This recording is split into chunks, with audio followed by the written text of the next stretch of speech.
لا إله إلا الله أشهد أن محمدا رسول الله اللهم صل على سيدنا محمد طب القلوب ودوائها وعافية الأبدان وشفائها ونور الرسول وضيائها وعلى آله وصحبه وسلم برحمتك يا أرحم الراحمين. أما بعد وقال تعالى إن شجرة الزقوم طعام الأثيم كالمهل يجري في البطون فأقبل الحليب خذوه فاعتدلوه إلى سواء الجحيم.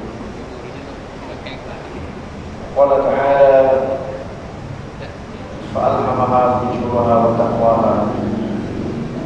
وقال النبي صلى الله عليه وسلم والذي نفسي بيده تدخل في فم الصائم أطيب عند الله من غير الاسم يخلق طعامه وشرابه وشهوته من أجل صيامه وعن أجل به والحسنة بأشر أمثالها.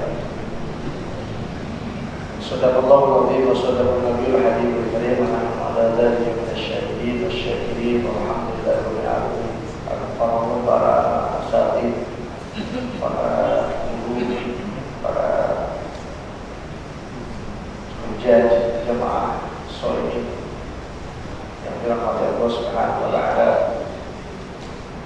Mari kita bersama-sama senantiasa mengucapkan rasa syukur kepada Allah dengan mengucap hamdalah dan istighfar, karena sampainya kita pada hari ini, hari yang kedua atau ketiga? Kedua ya, adalah nikmat Allah, kesempatan dan kekuatan dari Allah Subhanahu wa taala. Jadi tidak ada manusia yang mampu melakukan kebaikan dan ketaatan kecuali ditolong oleh Allah Subhanahu wa taala dan dibantu oleh Allah Subhanahu wa taala. Para jemaah yang dirahmati Allah, hari ini kita akan mencoba menggali hikmah saum dari sisi bagaimana hasanah keislaman kita mendalami agar saum kita benar-benar saum yang memiliki pengaruh, karena saum itu sesuatu yang extraordinary dan kita juga harus melakukannya secara extraordinary. Saum akan tetap extraordinary meskipun kita tidak melakukan secara extraordinary. Karena itu ada beberapa hikmah yang bisa kita kaji pada siang hari ini tentang eksistensi saum dalam perspektif pemikiran Islam yang lebih menukik pada hal-hal yang berbau saum seperti itu. Para jemaah yang dirahmati Allah, yang pertama adalah bahwa saum Ramadan harus menjadi media tazkiyatun nafs, harus menjadi bagian dari hal penting pensucian diri kita, karena dalam keseharian kita tidak bisa lepas dari dua hal, antara fujur dan taqwa. Allah Subhanahu wa taala berfirman, "Fa'alhamaha fujuraha wa taqwaha." Dan kami mengilhamkan kepada jiwa itu, nafs itu, karakter fujur dan taqwa. Kalau ditadabbur ayat ini, kalimat fujur itu lebih dulu daripada taqwa. Berarti potensi manusia, potensi fujur. Al-insan mahalul khatai manusia. Manusia itu tempatnya salah dan lupa. Nah, nanti pada hari kiamat, fujur itu hanya bisa dibersihkan oleh api neraka. Misalnya Syekh Hasan Al-Basri ketika ditanya tafsir tentang surah Al-Qari'ah pada ayat wa amma man khaffat mawazinu fa ummuhu hawiyah. Adapun orang-orang yang timbangan kebaikannya lebih ringan, maka tempat kembalinya adalah neraka hawiyah. Artinya potensi fujurnya lebih besar dari potensi takwa. Dan dalam Al-Quran, kalau Allah menyebutkan nama neraka, itu pasti ancaman bagi orang-orang yang beriman. Kalau ancaman Allah kepada orang kafir, Allah menyebut kalimat jahannam.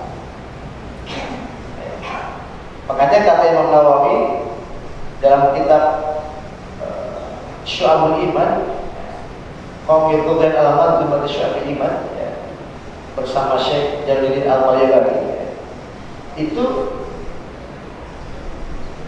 Jahannam itu ismun li majmu'in nira. Jahannam itu bukan nama neraka. Jahannam itu nama kumpulan neraka. Ismun li majmu'in nira. Nama kumpulan neraka disebut Jahannam. Nah, Allah ketika mengacau orang-orang kafir dengan kalimat Jahannam. Tapi ketika Allah mengacau orang-orang yang beriman, Allah menyebutkan nama neraka.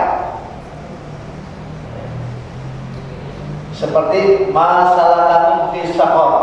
Kenapa kalian berada di dalam neraka saqar?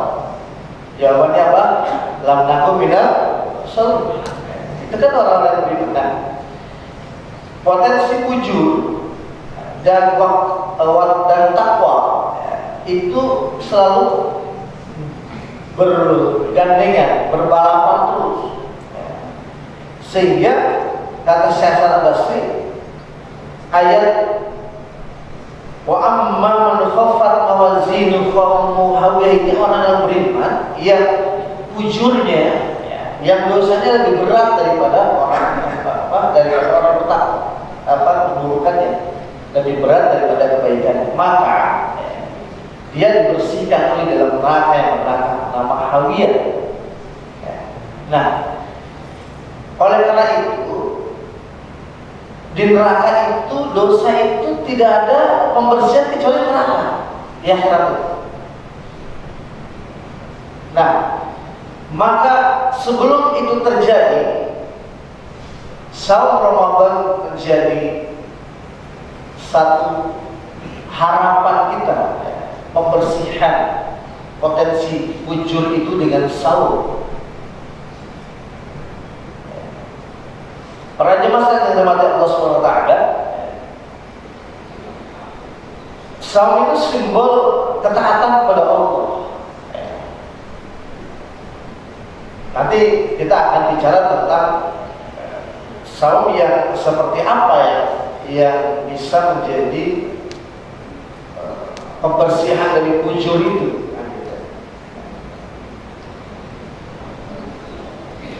Simbol ketaatan kepada Allah, dia menahan diri, bersusah payah. Ada yang 12 jam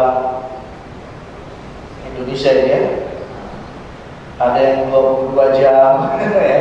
Bayang nggak puasa 22 jam di Rusia ini ya, Masya Allah ya. Kita 12 jam aja udah luar biasa. Misal 12 jam, 22 jam, ada yang 16 jam, 17 ya. Ini menahan diri ya. Li'ajli somili kata Allah. Karena dia mengharap pahala dari aku, menahan diri karena berharap pahala dari aku kata Allah. Makanya kemudian dia menahan menahan makanan yang dihalalkan, wasyarabah, minuman, wasyahwat, syahwat dia tahan. Seperti apapun keinginan syahwat itu ditahan, siang hari ya. Diajrilah sama Allah Subhanahu wa taala. Ya. Makanya kemudian ini menjadi falsafah yang luar biasa. Ya. Mari kita lihat fenomena kehidupan ya. Ketika masa sulit COVID-19 yang mudah-mudahan sudah dinyatakan endemi ya, itu kan berpengaruh terhadap ekonomi, ya, kelaparan dan sebagainya. Nah, ketika orang lapar tidak karena sahur, ya, itu beda orang lapar sahur dengan orang lapar tidak sahur. Orang lapar tidak sahur itu ada kecenderungan negatif, ya, amarah dan sebagainya. Kalau dari generasi adab dan akhlak terjadi pencuri. Ya. Tapi orang yang bersahur itu jangankan berbuat dosa, Bapak Ibu sekalian, jangan berbuat dosa, ya halal saja dia tahan. Bagaimana dia menahan dirinya? Ya. Istrinya yang halal saja dia tahan syahwatnya. Ya. Tapi di luar sana, yang lebih parah lagi, tadi ada kasus orang lapar, dia mencuri. Mungkin orang berpikir, oh mungkin dia lapar mencuri. Nah, di dunia ini ada orang kenyang tapi dia mencuri. Pejabat-pejabat itu kan kenyang. Dia punya uang, punya jabatan, punya harta, punya tahta, apalagi kuota, tapi dia masih mencuri, korupsi kan masih mencuri. Jadi manusia itu potensi fujurnya di situ. Jangankan orang yang lapar, orang yang kenyang saja manusia itu mencuri. Biasa. Sehingga bagaimana sahur yang tadinya kewajiban, ya alladzina kutiba alaikumus syiyam, kutiba ay wajiban, ya, diwajibkan ya. Sahur yang awalnya ini sebuah kewajiban, tapi ketika dirasakan menjadi sebuah potensi diri yang luar biasa membimbing nafs ini, ya, maka kemudian puasa itu menjadi kebutuhan.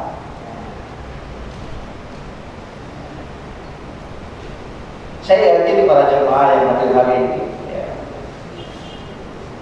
berazam untuk menyelesaikan puasa sampai akhir, gitu ya. Dan setelah puasa berakhir akan menyelesaikan puasa dahar sampai 1 tahun, 6 hari di bulan Syawal. Ya. Kenapa? Dan kemudian puasa menjadi sebuah hajat, menjadi kebutuhan diri. Jadi kewajiban Allah itu dalam kajian pemikiran itu bukan lagi kewajiban, tapi menjadi kebutuhan.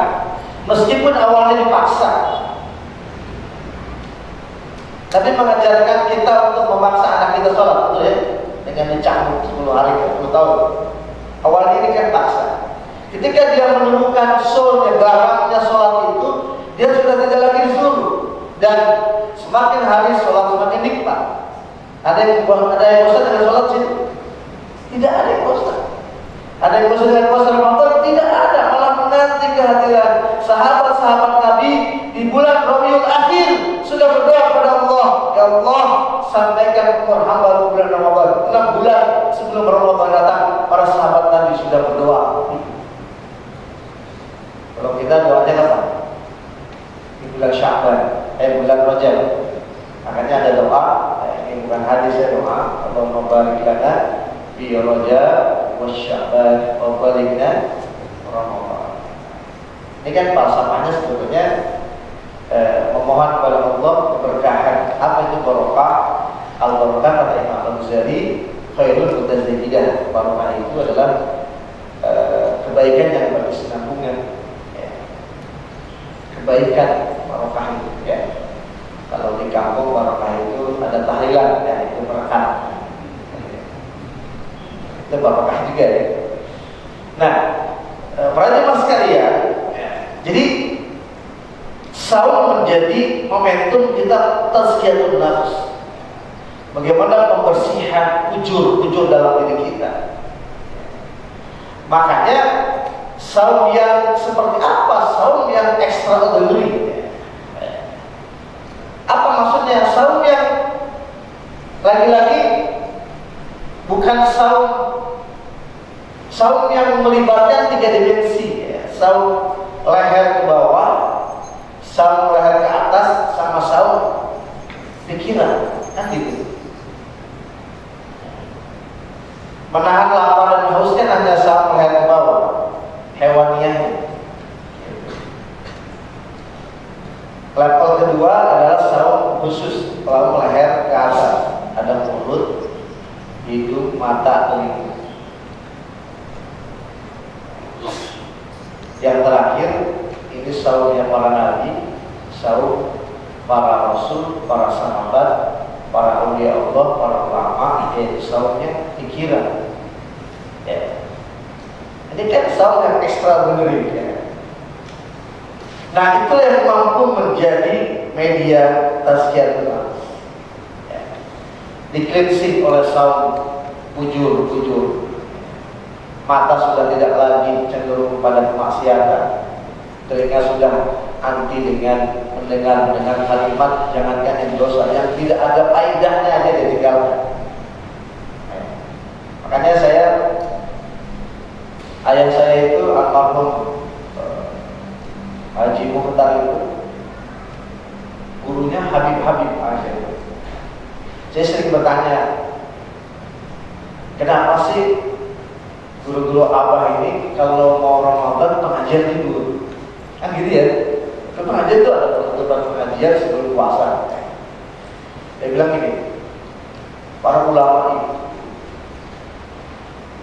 kalau Ramadan datang itu dia fokus dirinya kepada Allah. Dia tidak lagi ibarat dia menutup kanan kirinya, dia fokus pada Allah, membangun hubungan primordial dia dengan Allah. Pantas Imam Asy-Syafi'i sampai menghatamkan Quran berapa kali dalam satu Ramadan? 10 kali membalik. Itu di atas 50 kali menghatamkan Quran. Kenapa? Karena mereka fokus. Mereka tidak lagi menoleh lagi dengan dunia. Ini udah dimensi surga.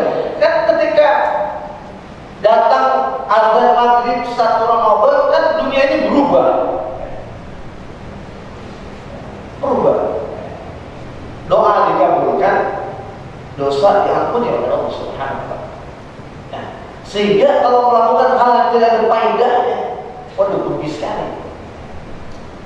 Makanya semuanya sudah dilakukan secara extraordinary, termasuk sahur. Kalau saum hanya menahan lapar dan haus saja, mungkin anak-anak kita, cucu bapak itu bisa.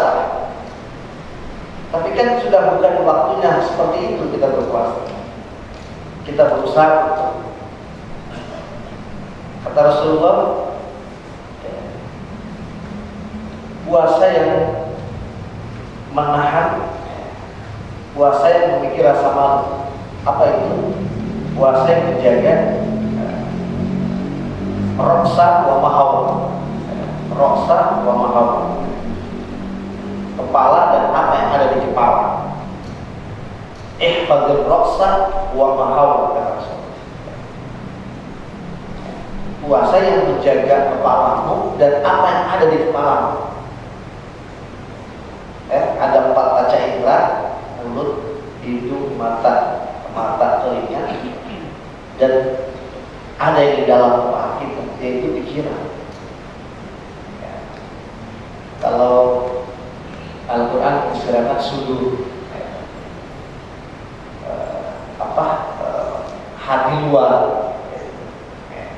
Nah, ini yang kemudian mampu menjadi media tazkiyatun nafs dari ujur-ujur yang boleh jadi dilakukan oleh mata, telinga, hidung, mulut, dan pikiran kita. Dia menjadi cleansing, membersih. Itu sudah menjadi satu kabar gembira bahwa lau adinallahu lis-samawati wal ardh, kata Rasulullah. Ini ada dalam hadis dalam kitab Fadilus Saum yang Nawawi. Andaikan langit, 700 langit dan bumi diizinkan oleh Allah bicara, kita Ketika Ramadan mau datang, langit dan bumi oleh Allah diizinkan bicara. Apa yang akan mereka katakan? Basyirun, berilah kabar gembira, bergembiralah wahai orang-orang yang beriman yang saum. Saum Ramadan apa? Bil jannah, kalian semua adalah ahli surga dari Allah Subhanahu wa taala. Siapa yang ahli surga? Tadi yang ujurnya dibersihkan oleh saumnya itu. Masya Allah. Mudah-mudahan ya kita bisa bersaum ini dengan saum yang tadi ya. Saum yang tidak hanya leher ke bawah, tapi leher ke atas dan apa yang dari kepala kita, pikiran kita. Karena rusak puasa seseorang ketika dia mampu menahan lapar dan hausnya, mulutnya dia tidak bicara kotor, matanya dia jaga, telinganya dia jaga, hidungnya dia jaga. Tapi ketika dia punya pikiran jelek terhadap saudaranya, itu dia sudah berkurang satu dimensi dari saum. Ya itu ya. Jadi dari tahun ke tahun kita berpuasa itu perlu ada pertumbuhan dalam kualitas ibadah kita kepada Allah Subhanahu wa taala. Makanya secara otomatis di bulan Syawal itu sudah mengalir orang-orang yang hari ini Lebaran biasanya ini sudah sampai gitu ya. Meskipun boleh ya, Mama Abdullah itu ketika ditanya apa sih Tsumma Syittan Syawal, maksudnya apa diikuti 6 hari di bulan Syawal, itu kan kalimatun am umum ya. Jadi 6 hari di bulan Syawal itu boleh berurutan atau 6 hari di bulan Syawal, bisa Senin Kamis atau hari apa saja di bulan Syawal itu masuk Tsumma Syittan Syawal. Kemudian diikuti 6 hari di bulan Syawal, wadhalika shaum dahar, itu termasuk puasa 1 tahun.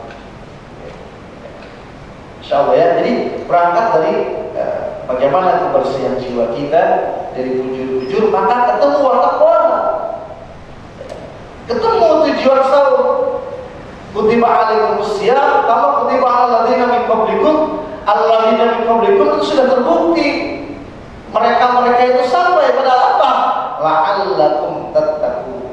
Insyaallah kata Allah, la'alla itu kalau di gramatikal bahasa itu litaraji itu harapan yang kemungkinan besar terjadi. Litaraji. Makanya Allah bilang la'allakum tattaqun. Dalam terjemah itu diartikan mudah-mudahan kalian jadi orang bertakwa, agar kalian jadi orang bertakwa. Jadi la'alla itu litaraji, harapan terjadinya itu sangat mungkin asal proses puasanya tadi, gitu ya. Nah, kebalikan dari la'alla itu laita itu harapan yang tidak akan pernah terjadi. Contoh dalam surah An-Naba terakhir, ya laitani kuntu turaba. Ini kan orang-orang kafir di dalam neraka, sakitnya dia disiksa, udah jenuhnya, udah khalidina fiha, udah disiksa di dalam neraka selama-lamanya, dia bergumam, ya laitani kuntu turaba. Wahai Tuhan, kami udah jenuh, kami udah lelah, kami udah capek, kami udah sakit dan terus berganti rasa sakit semakin kuat, udah kami jadi tanah aja deh. Makanya Allah berfirman, ya laitani, itu tidak akan pernah terjadi. Yang terjadi adalah la'allakum tattaqun. Maka bersihnya sifat-sifat bujur, maka yang cenderung adalah wattaqwa, semangat, karakter orang-orang yang bertakwa kepada Allah Subhanahu wa taala. Hadirin jamaah Allah, yang kedua, saum yang bisa kita renungi adalah saum yang sampai pada tarbiyatul ruh. Nah, ini gejala ruh sedang sensitif ya. Saya termasuk yang banyak mempelajari kitab Tasawufnya Al-Ghazali ya, karena memang saya filis dari sana gitu. Orang dengar juga itu ada namanya Tapi ini lain. Apa maksudnya saum menjadi tarbiyatul ruh?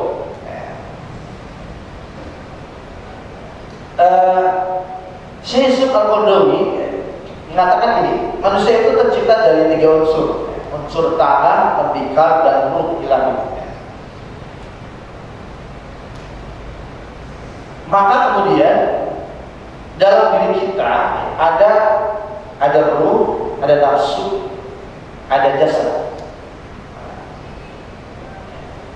Ini ada fisik. Bapak-bapak, para jemaah datang ke masjid hari ini. Ini fisik yang mengeksekusi. Siapa yang keinginan siapa kita datang ke masjid, keinginan nafsu. Kok datangnya ke masjid sih nggak pergi kemana gitu? Karena diarahkan oleh ruh. Jadi ruh ini adalah membina nafsu supaya menjadi nafsu mutmainnah, karena nafsu akan mengarahkan fisik sebagai eksekutor. Sederhananya gitu. Oleh karena itu, ruh butuh tarbiyah, ruh butuh energi, ruh butuh vitamin untuk memiliki power membina nafsu yang cenderung buruk. Nabi Yusuf, Allah berikan di surah Yusuf 53, Inna nafsa la'ammaratun bisu' wa ma ammarun nafs inna nafsi la'ammaratun bisu'. Jadi nafsu itu cenderung buruk. Illa ma rabbi, kecuali yang diberi rahmat oleh Allah Subhanahu wa taala, yang mana yang ruh itu yang nafsu itu dibina ya, oleh potensi yang kuat dari ruh.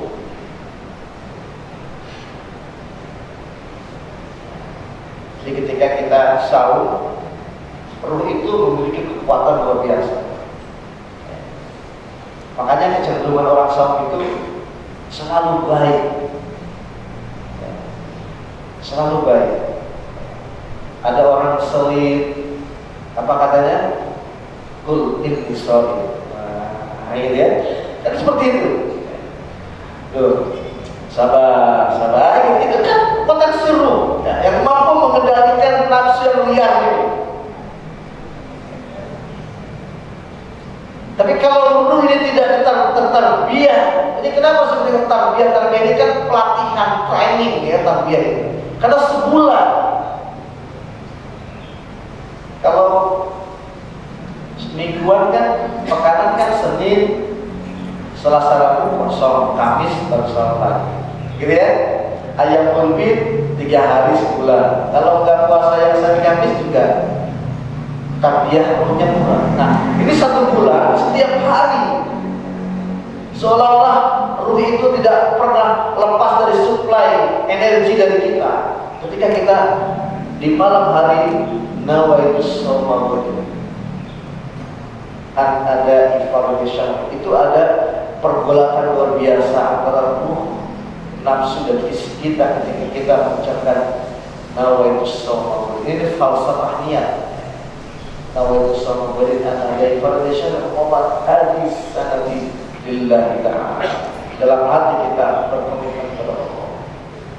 Di situ ruh semakin jaya, dia mampu mengendalikan nafsunya, dan nafsu kemudian mengarahkan fisik selalu dalam kebaikan.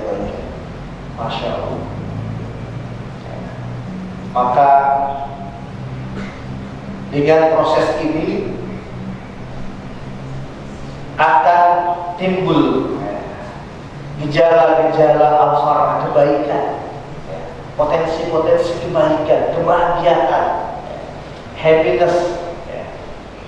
Orang berpuasa itu senang. Orang berpuasa itu Allah berikan rezeki bahagia, ruhnya senang gitu, jiwanya itu. Kenapa? Karena ruhnya itu kuat, membina nafsunya selalu baik.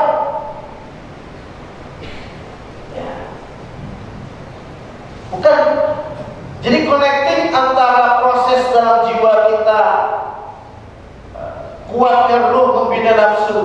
Ketemu dengan hadis Nabi, lisani farhatan, bagi orang yang berpuasa ada dua kebahagiaan.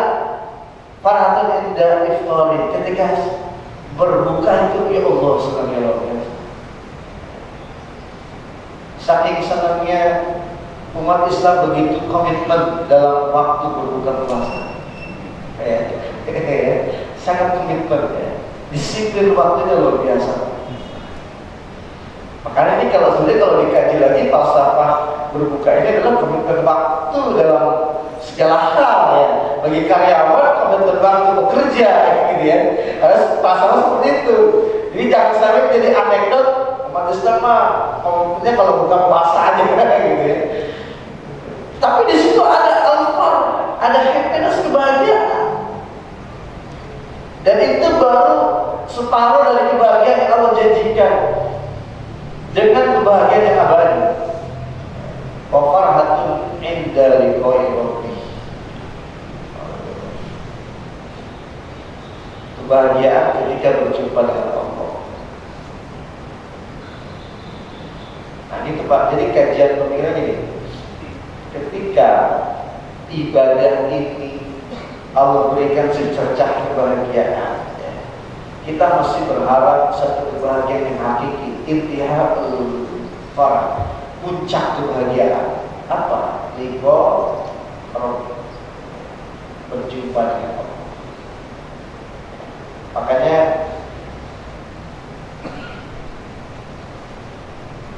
ada satu kitab, kalau saya dikaji di sini ya, kitab Nashihul Ibad ya, kayaknya. Jadi ada perbedaan cara pandang ulama terhadap ibadah.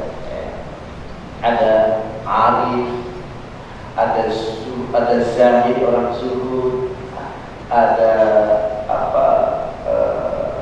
arbillah ya, ada zuhud, ada lagi udala, ada awliya. Itu beda-beda cara pandang mereka terhadap ibadah. Nah, orang yang arif billah, orang yang mengenal Allah, itu beribadah itu tujuannya satu, bukan lagi pahala berapa, bukan lagi surga atau apa, tapi mereka ingin satu keutamaan namanya Rabbus itu.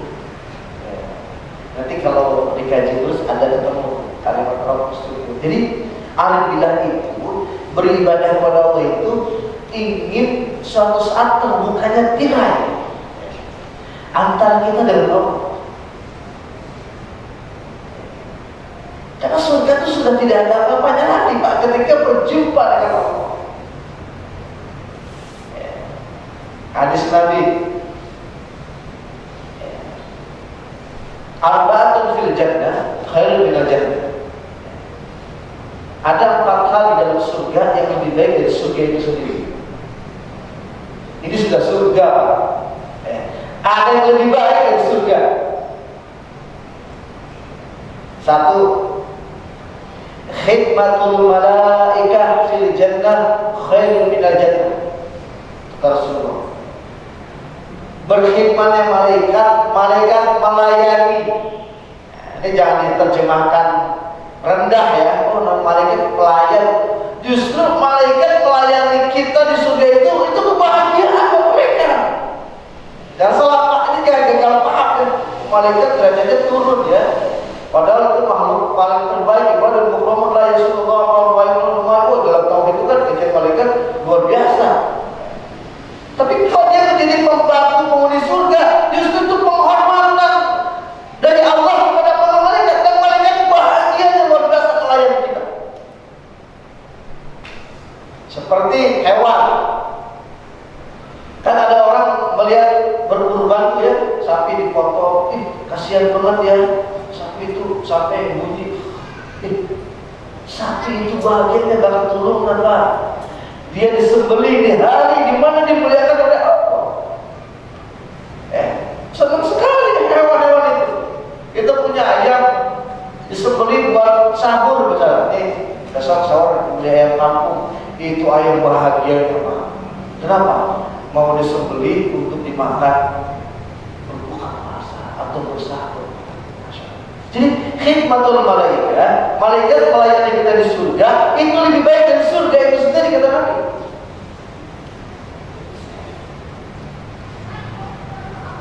Wajiwabul para anbiya fil jannah khair minal jannah. Bertetangga dengan para nabi di surga itu lebih baik dari surga.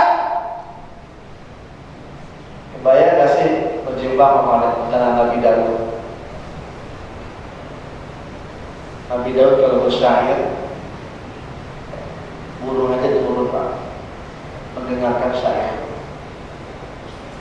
Bertetangga dengan para nabi, 124.000 nabi Allah, manusia terhebat di dunia, menjadi tetangga.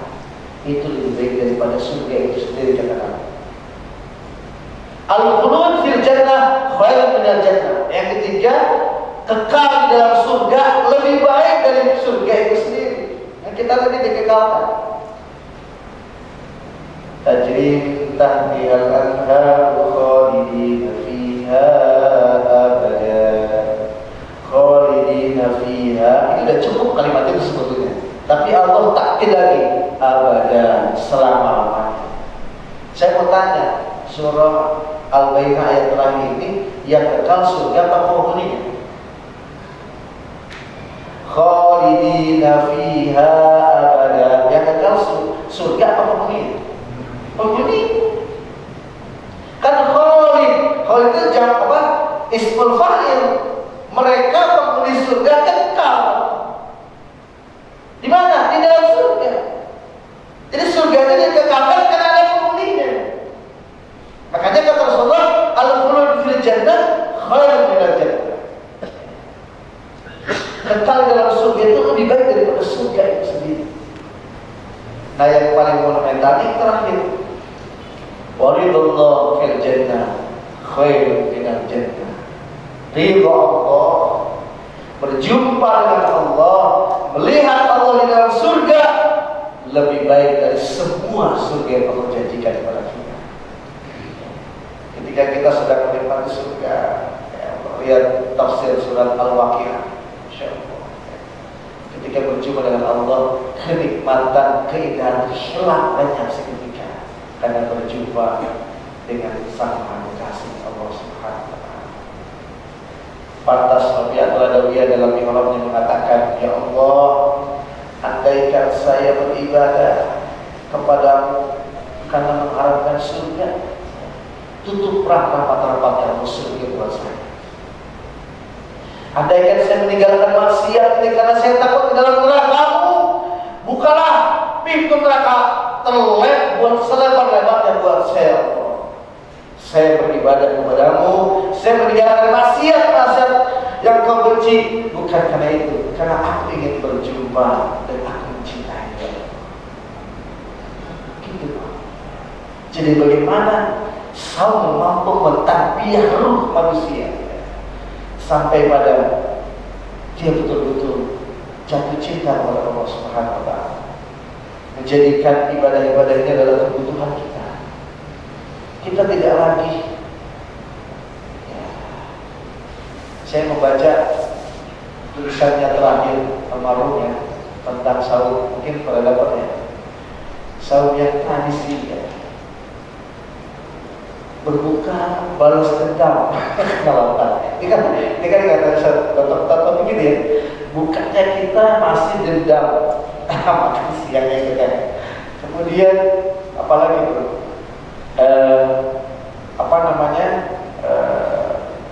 Bersahurnya kita untuk persiapan menahan lapar. Itu kan tradisi-tradisi yang umum dilakukan ya. Kemudian tarawehnya tidak letih.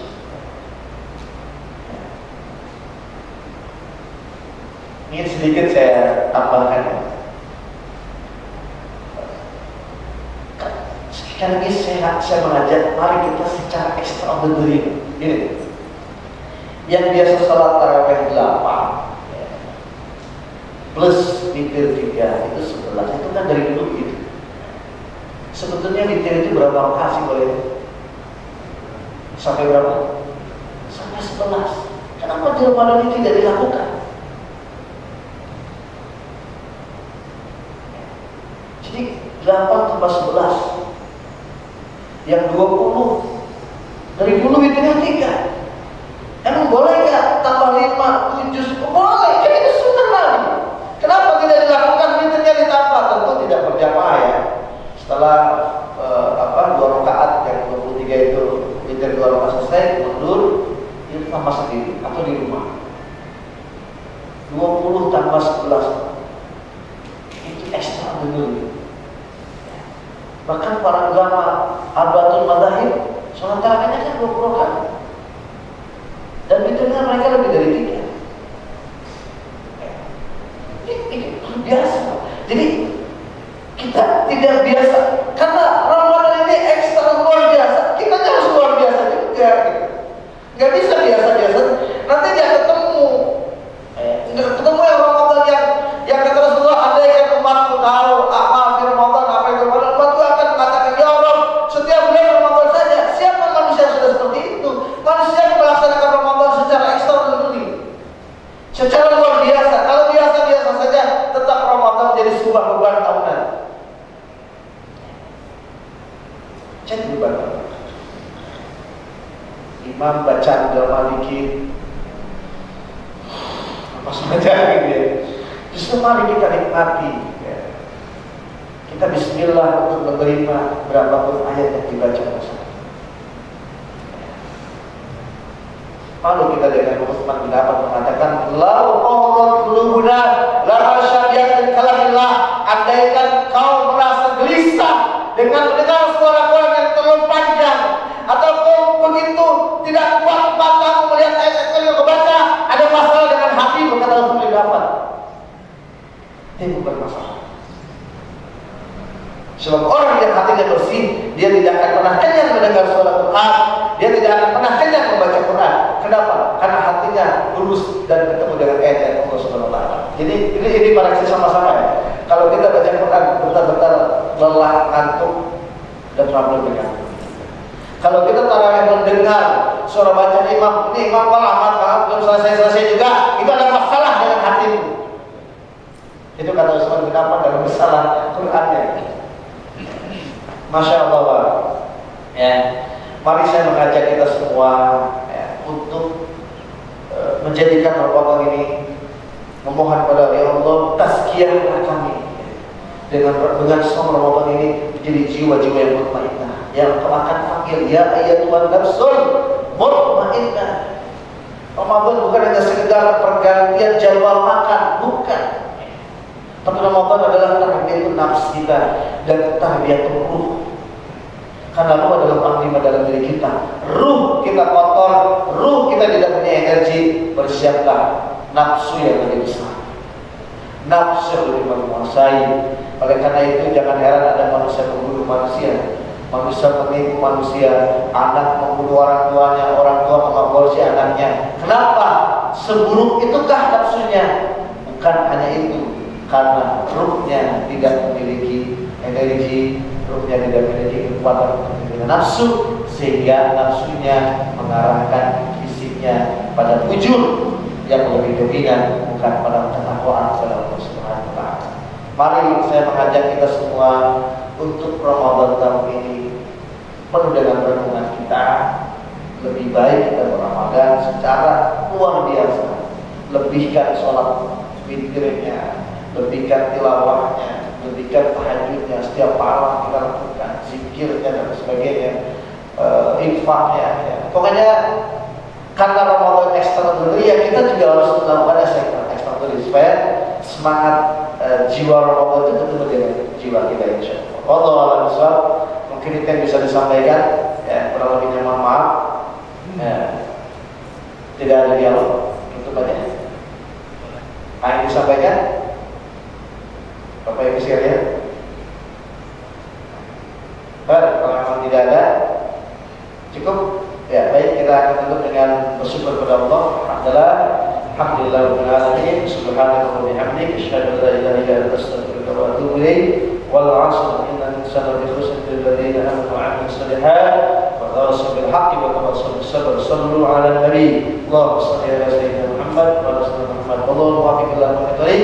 Assalamualaikum warahmatullahi wabarakatuh.